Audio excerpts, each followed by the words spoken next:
Live from TO to the world. This is Capsule on Live in Limbo. Yes, this is Capsule. Dakota, Arsenault, you're back. Music editor that I love very deeply. Woo! Yes, how's it going in the glamorous chair of music editor at Live in Limbo? Oh, it's really comfortable.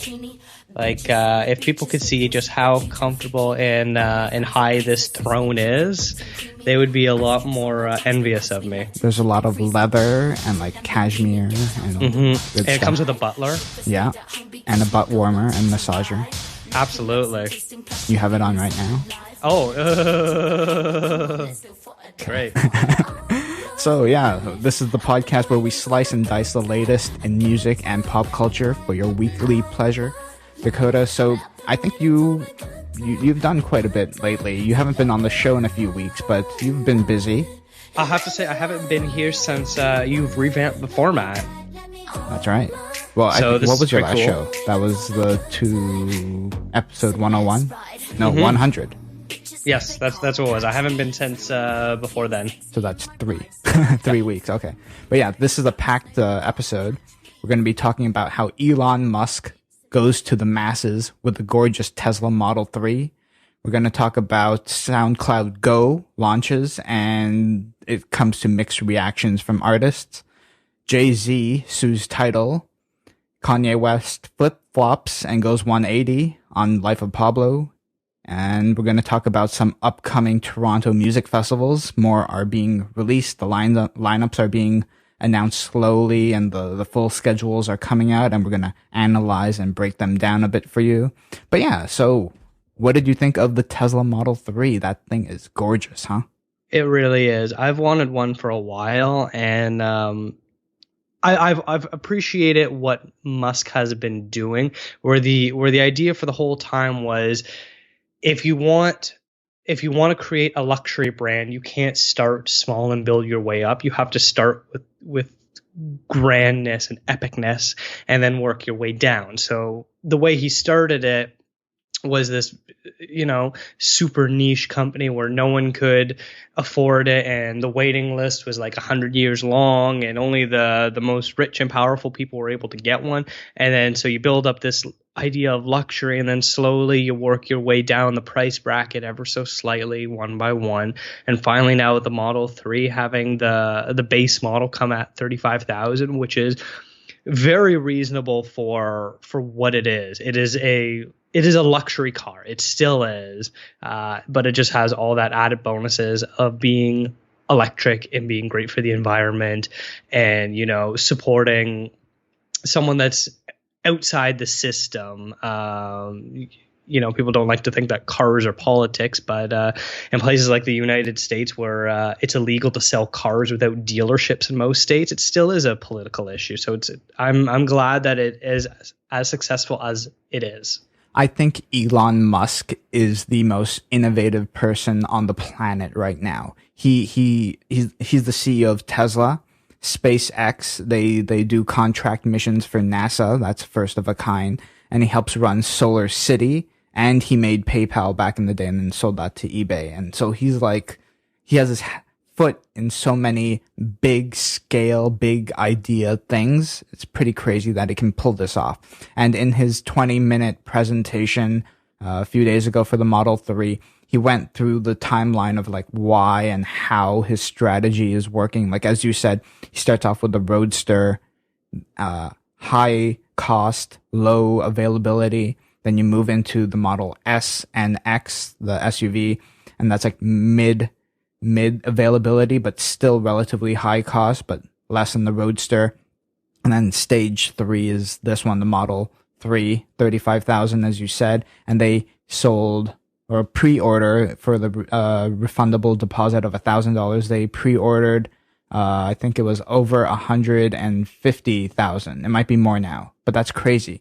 And then I read somewhere that is higher than all of BMW's sale for their Series 3 car of all of last year, 2015, in 24 hours. That really doesn't surprise me. Like, it's the demand, ever. Yeah, the demand for these Tesla cars, because For a few different reasons. Like, they're gorgeous looking. So without a doubt, if you're a car enthusiast, this is what you're going to be looking at to be at the next sign of luxury, no matter the price point, because even the Model 3 is very sleek and gorgeous. But then you have, people from our generation and just a little bit older than us who've grown up knowing that we need to have alternative sources for fuel. Mm-hmm. And so the idea of, someone's really going to stick it to, big oil companies and whatnot by mass producing these electric cars. And the more that they sell and the more that they make, the better the battery life is going to be, because that was the biggest issue with the Roadster was, one, the battery didn't last very long, and two, that the charging stations weren't very rampant. They and they weren't there. Yeah, you basically had your own, and other than that, you couldn't stop somewhere to charge up unless you bought it and installed it yourself. Whereas now, that's what they're working on. They even have I should have looked this up before, but they have something called the electric highway, which basically goes from the north of the U.S. down all the way to the south. And it's basically like this imaginary highway along the different interstates where if you follow it, there's charging stations, every 150, 200 miles or whatever it is. So that way you can properly drive across the country with your electric car. And the fact that if you install your own charging station, they give you rebates and stuff like that to really encourage people to make this a movement is fantastic. Yeah, so when you buy the car, you get a tax rebate for the car, and when you install your own charging thing, you get another tax credit for that. Yeah, if you share your charging station. Oh, if you share. No, I think even if you just install one for in your house too. Maybe it's a different rebate as well. But it's crazy. I hope they bring that. I think they have charging stations, but I don't know if they have that electric highway in Canada yet. Maybe soon. No, I don't think so. I think it sort of stops at the border. Mm-hmm. But as you were saying, people like me and probably most other people who like Tesla stuff, they buy it for why? What does this represent? I was kind of giddy. I'm happy that I got to see this happen live. For the first time ever, an electric car is being sold in mass production. That's a turning point in history, and you get to live through it. Yeah, it's funny because it's so hipster. For the past few weeks, my girlfriend Stephanie's been talking about the lots, and she's like, we should just put down the deposit anyways. It's not like we'll be able to get it until oh, seriously? Your girlfriend was thinking about it too? Yeah. She's so cool. Just the idea that if we put the deposit down now, in 5 years when they finally call our name, you'll have the money. Afford it. Yeah. And hopefully maybe they'll even be cheaper then too. Oh, that's cool. I just heard that people if you have the only issue is if you have a condo, then maybe the condo the landlord or what do they call them? The person that owns a building won't be they may be for it or against it. Installing it for each car there. Yeah, I'm not too sure how that works. If you rent your parking space, it shouldn't be that much of an issue. Yeah. But this is crazy though. It's for the first time ever in mass amounts. Electric cars. It can only get better from here. It can only get better. Yeah. It can only get cheaper too. So he built this gigawatt factory, and then they're gonna their goal is to make 500,000 cars, Model 3s a year.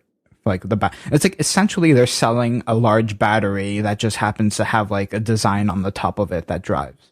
Yeah, it's a battery. It's a battery with the highway proof, enclosure, so that way you don't get killed. I think though, did you see the inside? There's no dashboard. It's literally just it's a huge iPad there. Yeah, well, their older ones have them as well. They actually have bigger screens on the console, but they used to have it's a vertical the speedometer. One. Yeah, they used to have the speedometer and I guess for regular cars where the gas tank meter goes behind the steering wheel, but they've removed that to put it on just the regular screen in the middle of the console. which based on some reviews that I'm reading, people aren't too crazy about it just because that sort of takes your eyes off the road to look at your speed, which I understand. So I don't know, maybe that might be something that they change later on because it's not coming out for another year. Yeah. But yeah, it's wild. It's beautiful too. It's much smaller than the Model S, but then they moved the front because there's no engine, obviously. So you're actually like where you sit, that compartment area is closer to the front. So when you're sitting there, you actually have more legroom and like you don't see the front of the car so much. So it's like your face is like against you're really out there, like on the road, like in front. Have you ever been to the Tesla showroom at Yorkdale? Yes. Gorgeous. It's really nice, right? Yeah.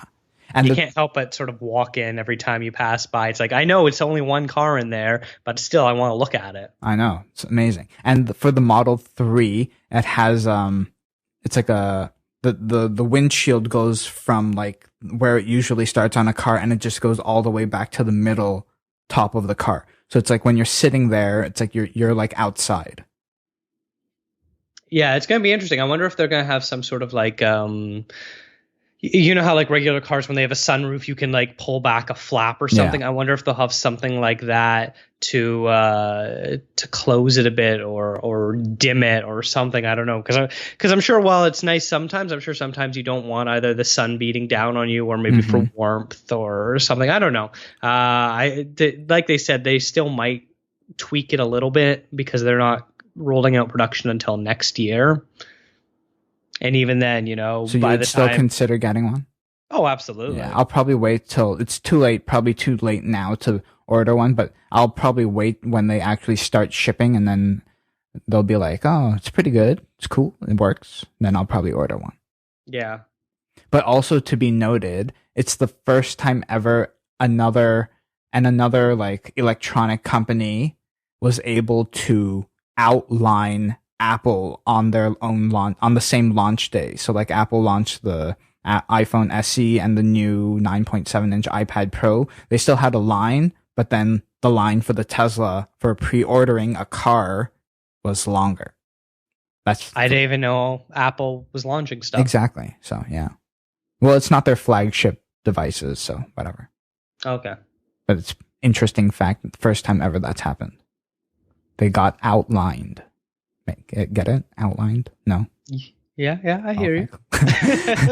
This is Capsule. In other music news, it's been like talked about for a while now. All these streaming services are starting to try to monetize their platforms, but now SoundCloud has announced, let's get this right, SoundCloud GO, not SoundCloud Pro. That's its own thing. It's subscriber thing, but now they have SoundCloud GO, and it's been launched to mixed reactions because, so it's kind of hard. So it's $10 a month. That's pretty typical for most streaming services, Apple Music, Spotify. They're all $10 a month, no problem. But so they have something called Premier Partners, and Dave Wiskus of a New York band called Airplane Mode, he wrote like an open letter to SoundCloud in a similar manner Taylor Swift wrote to Apple Music when they first launched.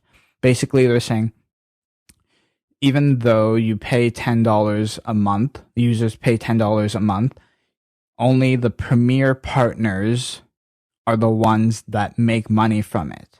So essentially, there's three things. An artist won't make a single penny from their music unless, number one, they get invited to the Premier Partners Club, or they wait till SoundCloud rolls out monetization to everyone, or the artist has to work with an aggregator who may still reject them.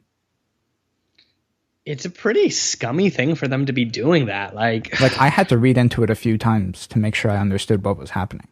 Yeah, it is not fair at all. Like, I don't have a problem with the monetization of these sort of music things. You know, you talked about this last episode a little bit with Alan Cross and Jills. where the idea of like you don't want to be paying for like $10 here, $10 there, $10 there, $10 there for like all these different streaming sites. So you want to kind of pick and choose which ones are good. And I like the fact that like for the most part they either offer free trials or free at the beginning before introducing monetized things, because that way you get to try it out, you get to experiment, you get to see if you like it or not, and then continue with the free trial version or downgraded version with the option of upgrading to a better one, either less ads, no ads, unlimited, offline streaming, things like that, which is all great and stuff. But the idea that they're not paying the artists, like much like the issue that Taylor Swift was making with Spotify, where they weren't paying artists during listeners' free trial period, which thankfully they reversed. That was Apple Music. Oh, sorry, Apple Music, not Spotify. She just hates Spotify completely. I'm just sure Apple pays her enough money to say that, though. Yeah.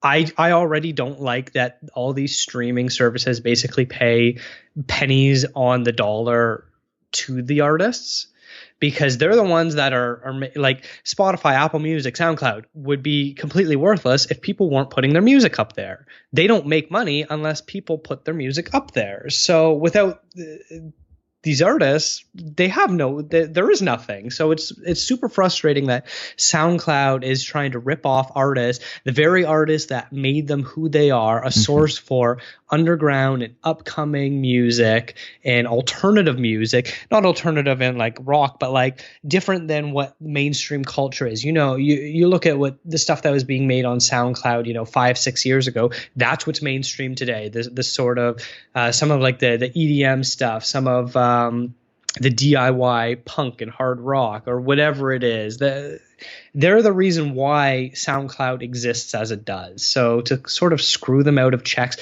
where they say they might pay them if they're lucky enough to be invited, or if their aggregates think that they're worth it, is just like a really scumbag thing to do. Yeah. So like, and as you were saying before, like the issue was that not only do they miss out on 90 days of revenue from a free trial, which Apple reversed because Taylor Swift wrote something about it. But so for SoundCloud, I don't think they actually get paid anything for that free trial. So on top of those 90 days, Airplane, I'll read what they wrote in quotes. So there's more. Airplane Mode has a SoundCloud Pro account, which I think anyone can, that's the thing that you pay for to get access to unlimited uploads and a few of the other features that make the service useful. This account costs us $15 per month. So not only are you getting our music for free and paying us nothing, we're actually paying you to take it. What an excellent deal for you. That makes me never want to use SoundCloud again, hearing something It's very like that. different than what SoundCloud was like 5 years ago. It was like underground before, and now they're trying to be all legit and stuff, and it doesn't work. Which, like I said, I don't have a problem with that. If they want to continue being their niche of being the go-to underground thing, that's great, because there's lots of stuff like Spotify and Apple Music. I haven't looked at Apple Music's catalog, but I'm sure there's a lot of like You should, because they have an Android app. Maybe. And it's 3 months free, which they pay. That's good. That's very good. I don't know what the catalogs are like, but I know with Spotify, if they're a small enough band, or even a lot of DJs and things like that, their stuff just is not there because it's not big enough for Spotify to include it. And I'm sure there's lots of stuff on Apple Music that's the same thing, that's not on there, that that niche works for SoundCloud, where it's a lot easier, especially for the electronic scene, where you can make your own mixes and remixes and things like that, easily upload them and share them, and that's sort of the go-to for that crowd. Like both of my brothers, Adam and Jeff, who are sort of like our resident EDM experts. Jeff hosts Method Sound, of course. Yep. They extensively use SoundCloud. Like at least a few times a week, Adam will send me a link to SoundCloud being like, yo, you have to check this song out. And it's usually some like crazy DJ that I've never heard of. And then in 3 years from now, I'm sure he'll be the biggest name. Aren't they? Don't you find them using Mixcloud more though? I think Mixcloud is like what SoundCloud was like 5 years ago. Jeff uses that to make his method sound, but they still use SoundCloud for discovering music and listening to music. Like when I would go over and hang out with them, usually instead of having Spotify or iTunes on or whatever, playing music or even YouTube, it's usually like, okay, well, SoundCloud's playing, it's just playing on shuffle of this genre or whatever it is, because it works for what he wants to listen to. That's amazing. Yeah, people use it in different ways. It's good. I hope it's very early. If Apple could change, SoundCloud can change, but it's very penny pinching for these companies that rely on streaming only for revenue. Yeah, it just screams of completely forgetting how you got to where you were just for the sake of $1. It's a big problem with our culture where bottom line profits, exponential growth every quarter means more to companies than making sure your product is the best it can be, or making sure your employees are being paid properly, or using the best materials, things like that, where it's like really frustrating when they forget what makes them so great. They'd rather make an extra $5 a month if it means spending $50 less. Yeah, exactly. As Alan Cross said on the last episode, it's probably going to come down to like 4 players mainly, like Apple Music, Spotify will be the smallest of the streaming companies, Google Play, and YouTube. Probably that. Yeah, and we still haven't really seen, we talked about this a few months ago about, what was it, YouTube Red or whatever it is. Haven't really seen much about it, maybe because I'm not really their target demographic, because I don't subscribe to like a bunch YouTube. of YouTubers. Yeah, there's YouTube celebrities are bigger than real celebrities.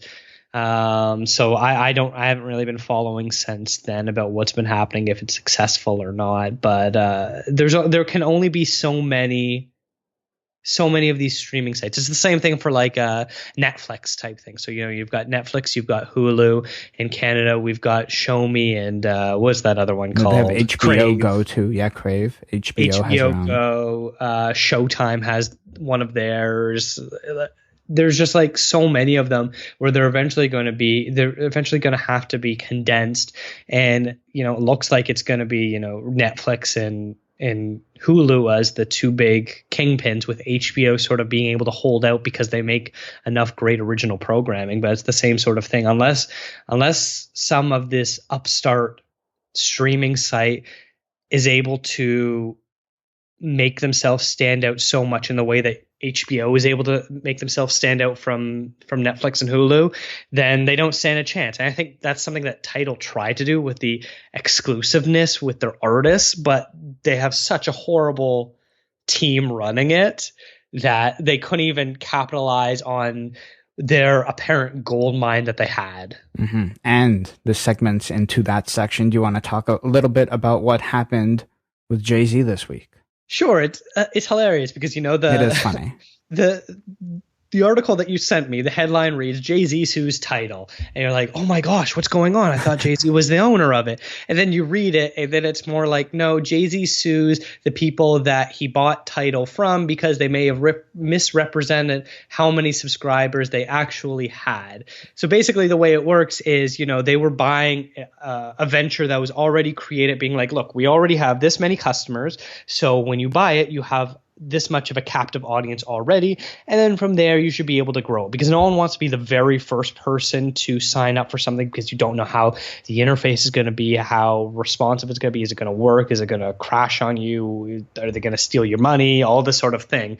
So it's nice to know, okay, you have this amount of base already, it's easier for you to grow it then. And it looks like Jay-Z is saying, you said that there was, 50 million people, 50 million subscribers or something like that. But there isn't really, they're being really vague about it.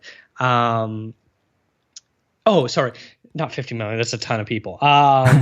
When they bought it, they said that there were 540,000 users, Yeah. while an internal audit is saying that there's only 17,000, which is quite a big difference. It's not like, 100,000. That's more than 500,000. That's almost the entire amount.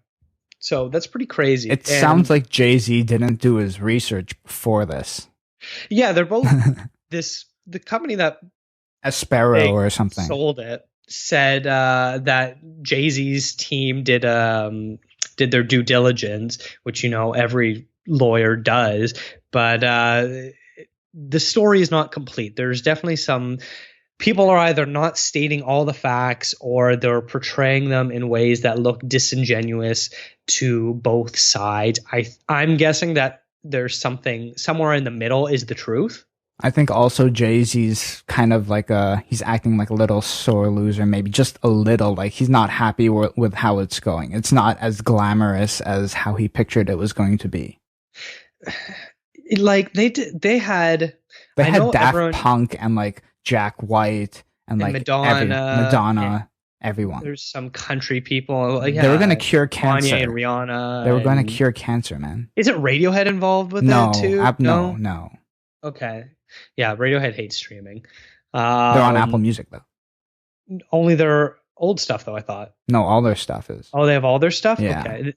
They're the thing about Radiohead is it's not about who they're with. It's the fact that they demand fair payment, which is something that you can only do if you're as big as Radiohead or Taylor Swift or things like that. Yeah. So like I commend Radiohead because they're a rising tide lifts all boats. So Radiohead being able to demand fair payments, raises the boat for everyone, raises the seawater for everyone to come after them. So hopefully that works. But it's crazy because a lot of people were really pissed off with the way that they, rolled out all these artists, all these millionaire artists to say that they're doing this artist-owned streaming thing, and everyone made fun of it because it was just so ridiculous and over the top.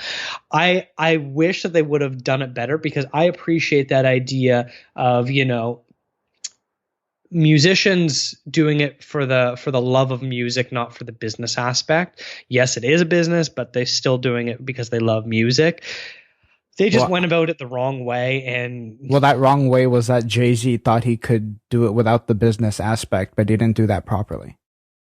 It's tough though, because I would say otherwise Jay-Z's a pretty good businessman because next to Dr. Dre, he's the richest rapper there is. So, he has to be doing something right. He kind of has his foot in so many different things. It's sort of hard to tell what he's being successful at and what just looks to be successful because it's Jay-Z. Just their rollout was so terrible. And the way it's going and the press that they get is not good either. The continuous press. Like I like the idea of $20 a month is too much though, even for me. It's way too much. It's way too much. That's absolutely crazy. And for the stuff that you're getting for it too is not worth it.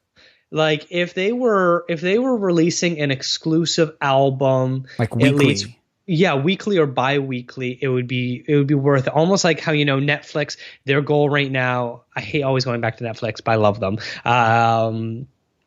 At least their goal is every month to have a new season of an original series out every month. So that way, every month, it's worth it to continue past the free trial. Yeah, exactly. And so if they were doing that wherever, 2 weeks or so, there was a new exclusive album or EP or deluxe edition or whatever it is, remixes, to make it, incentivize the customers, that would be great. But then they had like that weird rollout with Rihanna where everyone was kind of like upset about it, and it was done in just a weird way. I don't remember exactly what the circumstances were, but it just wasn't done properly. Not to mention, frankly, that album was really terrible. That's the other thing, is you can't just have exclusive things. You need to have exclusive good things. Exactly. Yeah. Good things too. Speaking of exclusives, Kanye West. So he had this big tweet when Life of Pablo came out. That was I want to find the exact words here. He was like, Life of Pablo will never be sold. It will never be on Apple. Subscribe to TIDAL. And now 6 weeks later, it's on Apple Music and Spotify and all of the other ones. After it was illegally downloaded many, many millions of times, and I think they estimated around $500,000 US. I'll admit I downloaded it. I wasn't going to go through all that title crap. Yeah, I Listening know. to the people that did go through it, that weren't getting their downloads, things like that. Like it was a complete shit show. And when you do release an exclusive like this, you have to execute it well too, and it was not executed well. Yeah, the fact that he's still tweaking it and pulling songs and adding songs, and I think it was about just under a week ago, almost every single song had a slightly different mixing. I read a pretty in-depth overview of it, where it's like, oh, the vocals are a little bit louder in this, oh, the drums are cleaner in this, oh, there's the backing vocals are different, oh, there's a line change in this song, whereas every single song was slightly differently. It's like, come on, what are you doing? I think Anthony Fantano of the Needle Drop made a rant about this.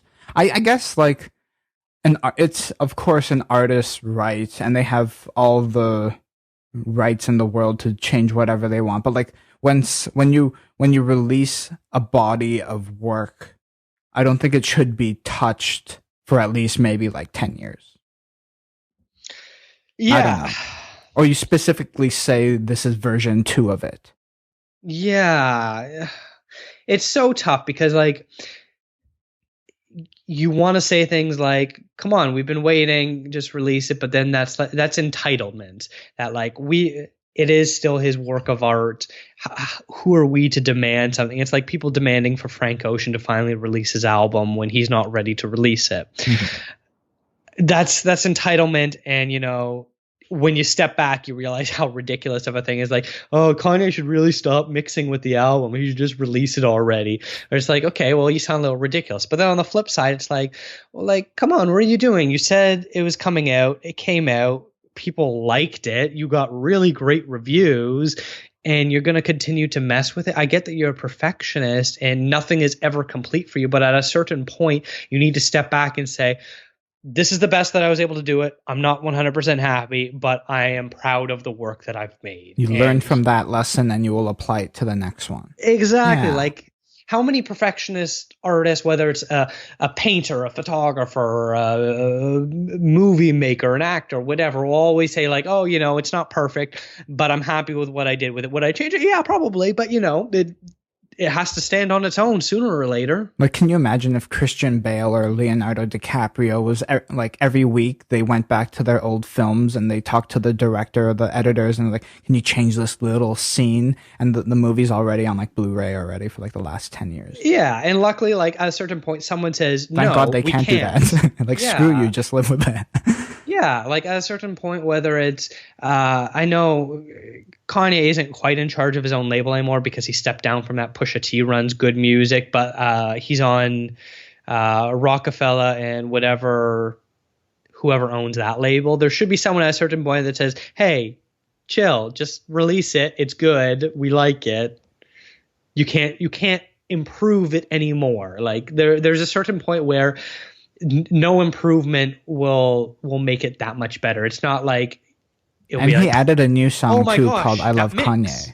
Yeah, it's not at a certain point you'll just be everything will snap into place and you're I thought before it was a really good album, but this is perfection. You cannot make it any better than this, Kanye. There will never be that point. Maybe that's the issue with all this digitalness. If it was a physical product, he couldn't change it after. No, he couldn't. That's something that's changed ever since the digital thing that's gone into effect. Or before, you would have to submit it to your label or whoever, so that way it can go to a CD pressing plant 3 months in advance, and you can't change it after that. If you want to change it, you have to release a deluxe edition, 6 months to a year afterwards, or whatever it is, or hold out for the Japanese version that always seems to have bonus tracks. Exactly. Yeah, he should have done that. Life of Pablo Japanese version or something. Do you notice that where because it's all experimental. It just sucks that like the Japanese market, for some reason, they always get releases after the rest of the world, and there's always like 5 bonus tracks where it's like, I would have liked those bonus tracks. Why do How they come get the Japanese privilege? market gets it? Because they were mistreated in World War II. That's why. Oh, All of this is repayment for that. I think they also did a little bit of mistreatment on their own as well. I know. Anyways, poor Kanye and poor the rest of us, actually. Poor Kanye. Oh, not poor Kanye. I'm crying. By the- I'm enjoying your downloaded album, Kanye, that I stole. I stole it too, but now I'm listening to it legally on Apple Music. Capsule. Music. Film. Pop culture. I think I've plugged them many times, and I'll plug them one more time. Did you see Taylor Swift versus the Treadmill? That was released yesterday. It was Friday. funny. She's a terrible actress, but it was very funny. So this shows her, she's getting ready to work out. She's getting pumped, and she's on the treadmill in work clothes, and she hits on Apple Music, and she's like, playlist, mood, workout, ooh, Drake, Jumpman, let's do this. And then she starts singing out loud, and then she falls, and that's it. Subscribe. Did you like seeing her in her workout clothes? Yeah, man. I got on my treadmill too. Yeah. Oh wow. She encouraged you to get on a treadmill. Yeah. Wow. Taylor Swift is doing great things for the world then. For the health industry as well. Good stuff there. But you liked it, right? Yes, it was. But can you funny. do me a favor? Like, you're the music editor. Can you at least try out Apple Music? It's free on Android. It's on Android. What do you want them to do? The thing is, I'm not telling you to go buy an iPhone, which I still want you to do. The thing is, I don't even use Spotify really. What I do is I use music on my iPod. So there you go, Apple iPod. I use that, my classic 160 gigabyte iPod, and that's what I use to listen to music. You're supposed to explore. Well, I already it's not like I need help finding new music. I already know of I apologize for that one episode where I'm like, you're archaic and you have to connect your iPod in and you download the music and then you drag them over. Remember that? Yes, I was very unhappy when you talk about me when I'm not on the podcast. That's funny. No, I like my iPod Classic because it just works easier for me. Maybe down the line I'll try some other stuff, but I'm not at computer using my phone in a sense like that where streaming music from it is the best option for me right now. And maybe you don't have a big data plan. Who knows? This is a real problem people have. It is. I'm with Wind, so I have unlimited data. Oh, then what the hell? My data sometimes cuts out. When did you go? When did you switch to Wind? I remember you told me last year or so that you had to turn off your data plan because it was going over. Yeah, that was when I was with Bell. So now you have unlimited, so now you can get all my push notifications. Ugh. I mean, no, I'm still with Bell. That's cool. How do you like it though? I like Wind. It's pretty solid. $50 a month for unlimited data. I think thought it was unlimited 35. texting. Well, I went up. I upgraded. You're a baller. Nice. Yeah. Well, I was paying $100 a month for cap data and stuff like that. And I'm just that's ridiculous. So at $35, it's not unlimited data, but you get I think it's 5 megabytes or whatever it is, gigabytes. And unlimited texting and calling. I'm all right, that's good and all, but I don't want to worry about going over. So from $35 to $50 is a big jump in that sense, but going from $100 to $50, I'm already saving $50. So I might as well, I get unlimited calling, unlimited texting. I think I have US calling, unlimited data. And then how much bandwidth have you been using the last few months? I think I have 6 gigs and I barely use 3. Yeah, it ranges between 5 to 7 on an average month, but then I've had some, if I'm watching videos or whatever, where I've gone up to 11 or 12. So it's worth it, to never have to think about it. I totally see what you're saying. And when mobile, now I can use my phone sometimes on the subway, depending on what stop I'm at. Wow, that's pretty cool. Yeah. And when I went to Hong Kong, you could use cellular in the subway, all of it. It was full signal. It's mostly just the Young University Spadina line. Our It's subway not on system the is so Blue Line. backwards in Toronto. Our public transport in general. Oh, that could be like another hour podcast to Yeah. me ranting. Like they have like glass in Hong Kong. They have like a glass wall with doors, and then the subway car lines up with it, and then the doors open together, so people can't commit suicide and delay the subway for a few hours. Which is very good, but I'm sure also because of the amount of people that they need some better crowd control, because already, like, if you're at leaving after like a sports game or something trying to get on Union, it's just too crazy where everyone's like pushing and shoving and things like that. Streaming to you from live in Limbo. You're listening to Capsule. You got to see the legendary act, David Gilmour, at the Air Canada Centre. How did that go? It was pretty amazing. I was very cautiously pessimistic that we would get approved, and we did. Unfortunately, not for a photographer, so Randall had to stay home for that one. But wow, what an incredible show! He did probably about 70 to 75% of the music was Pink Floyd songs. The rest of it was a solo stuff, and his solo stuff was a little filler. Now, are you a fan of Pink Floyd? Oh, absolutely, I'm a huge fan. Have you seen them in any capacity live before? No, this is why I was so excited to see him. Wow. And you got and Live Nation hooked you up pretty good?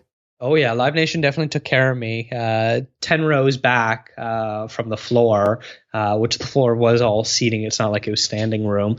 But wow, it was just like, it was so spectacular. The light show was crazy. Gilmour still is a fantastic guitar player. His band was great. I heard some of my favorite Pink Floyd songs, like Shine On You Crazy Diamond, Time, Money, Run Like Hell, Us and Them. It was just Comfortably Numb was like the last song that he played, and then like the lasers went crazy for that song. Just like the light show was so good. I was blown away. He did 2 1 hour sets. Wow, that's pretty. Like his endurance is still up there. Yeah, it's not like he was like dancing around and stuff. Backflips. He was mostly just like he was mostly just sort of standing there playing his guitar. He had 3 backup singers who sort of did the bulk of the singing. Pink Floyd, for the most part, like some of their songs, like Money, is very word oriented, has very clear lyrics. But then a lot of Pink Floyd songs are very ethereal, and it uses a lot of like harmonies and vocal mashup sort of thing to sort of create the music. So it wasn't about David Gilmour singing for most of the show.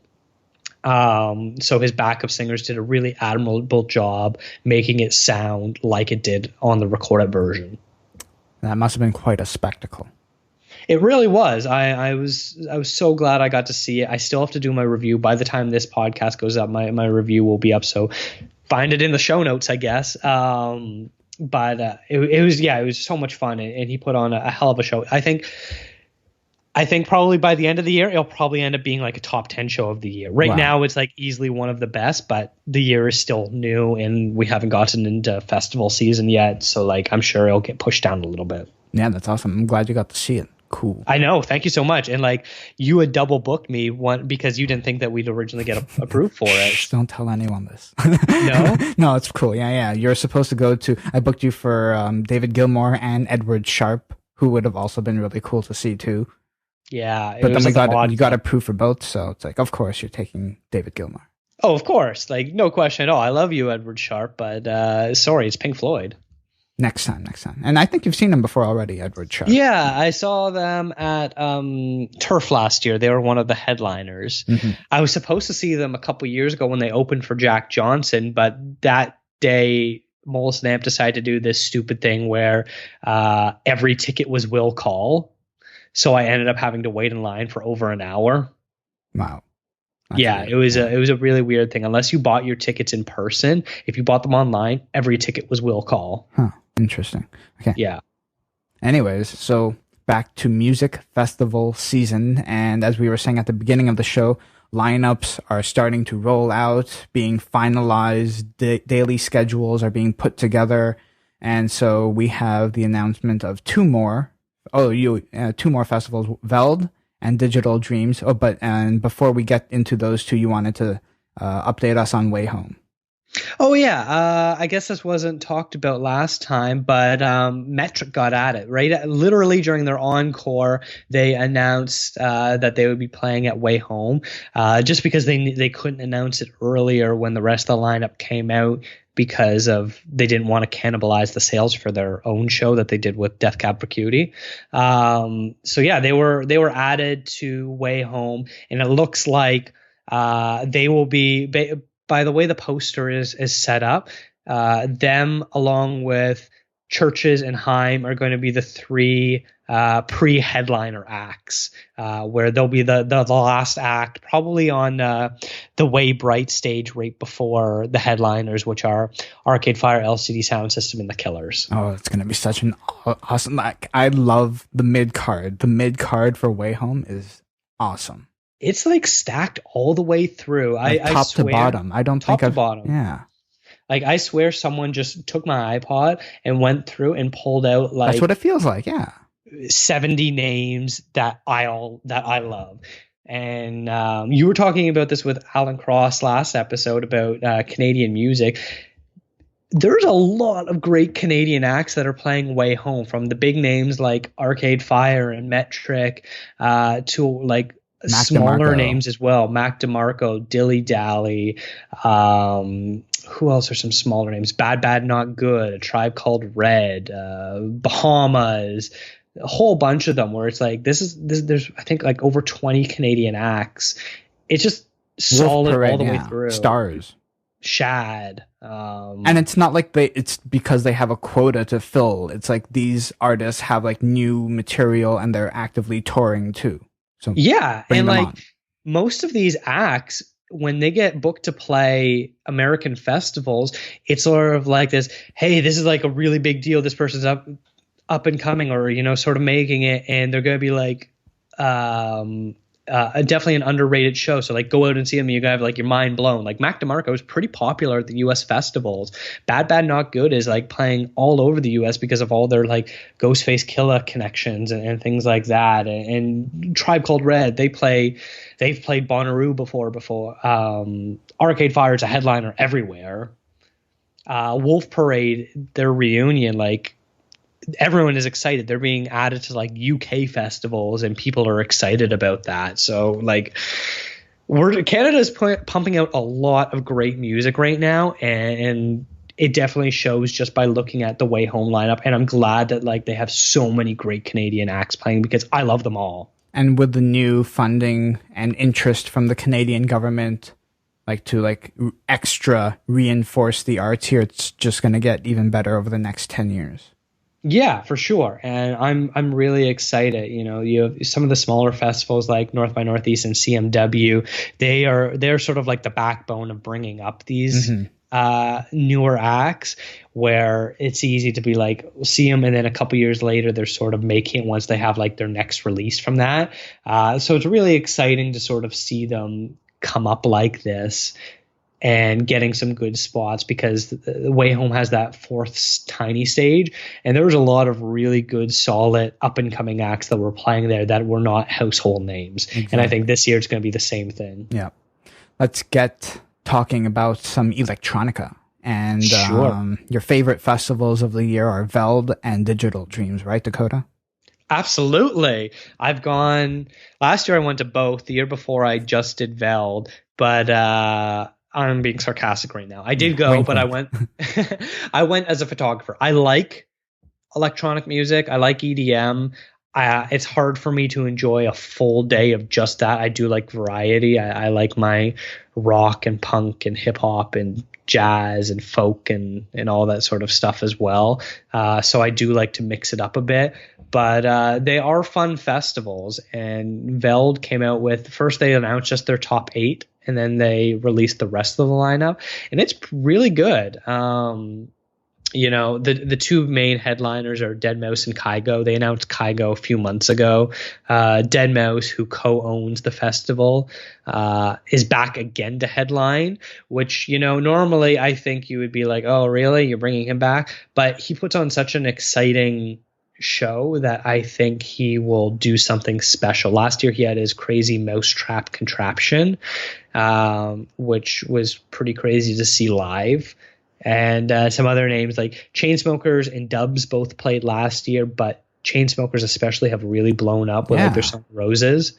So they're understandable to come Jeff back. really called him out too, and he got a photo with them, I think, too. He did, yeah. He was like, Chainsmokers last year was one of his favorite acts. I don't know if he still loves them as much as he did, but he was all excited that we got to meet them back in the media area because their set got cut short because of bad weather. But there are some other really great names like Flume. Oh my God. Flume is the awesome. one that like sort of sticks out as not being the typical EDM festival band, but I'm so glad they're there. And that actually makes me want to go back. I swore this year I wouldn't go to Velda Digital unless like Disclosure was there, which they aren't at either. But Flume makes me want to go. And Flume is like in the same boat as Jamie XX. And I think we had this conversation before. Those like different scenes within the EDM crowd. Yeah, Jamie XX, Disclosure, Flume, Odessa, stuff like that, where they don't really seem to play the mainstream EDM festivals, whether it's Canada or the US. They seem to play more of the top, I don't want to say top 40, but the genre mixing festivals like Way Home and Bestival and stuff like that. But there are plenty of other like good names, like Excision, who is apparently retiring, is playing. Galantis is big too. Galantis is huge. I'm excited about Duke Dumont. Jai Wolf, Netsky. Post Malone is another rapper that's playing with Travis Scott. Yellow Claw, I saw them at both Digital and we saw them together at Mad Decent Block Party. Yeah. Almost got lung cancer there. But.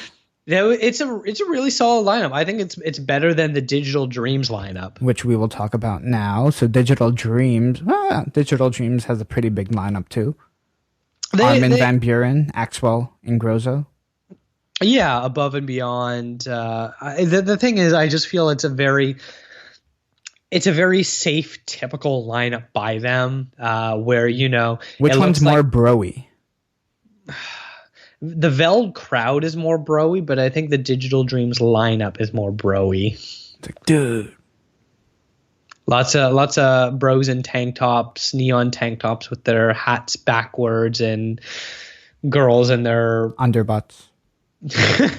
Their decorative bras that they wear or whatever that they call them. It just looks like Digital Dreams, tossed their previous three lineups in a hat and pulled out names from there.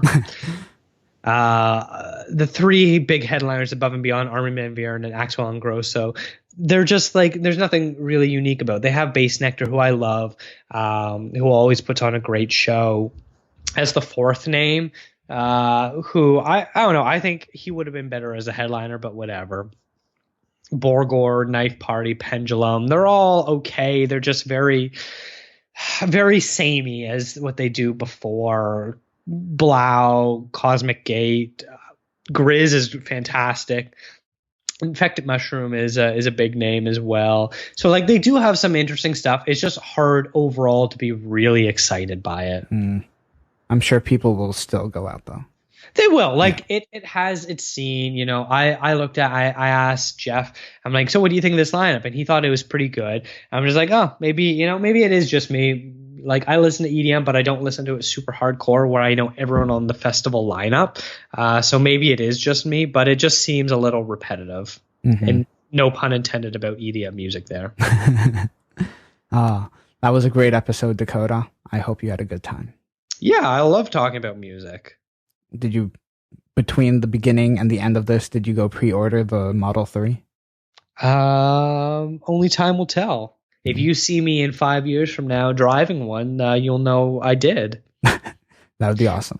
My Instagram will change from mostly being about my dog to mostly being about Washing my your car. Washing your Yeah. car. Pics of inside the car. Yeah. That Just dashboard. bragging. Yeah. I'll have to come like driving it. Sure, You have I'll to give come me a and ride. pick you up. Yeah, pick me up. All right, where can all of our listeners find you, Dakota? You can find me on Twitter at DGAPA, and you can also check out my film podcast, Contra Zoom, where we should be having an episode coming up real soon from when this one comes out, where Andreas and I talk about we're doing a decade by decade countdown of all the Best Picture winners. And so we're in the 60s now. And so it's a really good episode where it's a two-parter. So one will come up this week coming up and then one the week after. And so you can listen there and let me know what you think. Absolutely. I can't name any films from the 60s. Well, that's why you should watch it and figure out which ones are Did great. they have color films back then? Or not? Yeah. Still? This is the decade where the last black and white Best Picture winner was Until the Artist. Oh, really? Oh, that's Well, I guess cool. Schindler's List. Yeah. Oh, okay. I have to listen to that one. Everyone listen to that one this week sometime. Yes, if you're like Sean and you can't handle watching black and white movies. Oh, well. I am pretty sure I can get used to some of them. The Artist was good, though. Anyways, you can find myself on Twitter at Sean Chin. You can follow the show at Live in Limbo. Use the hashtag Capsule Podcast to join in on the conversation. Please subscribe to our show in iTunes. Give us 5 stars. Leave us some nice words in the review section. And as always, you can find the show notes at liveinlimbo.com/capsule. Take care. Thanks for listening.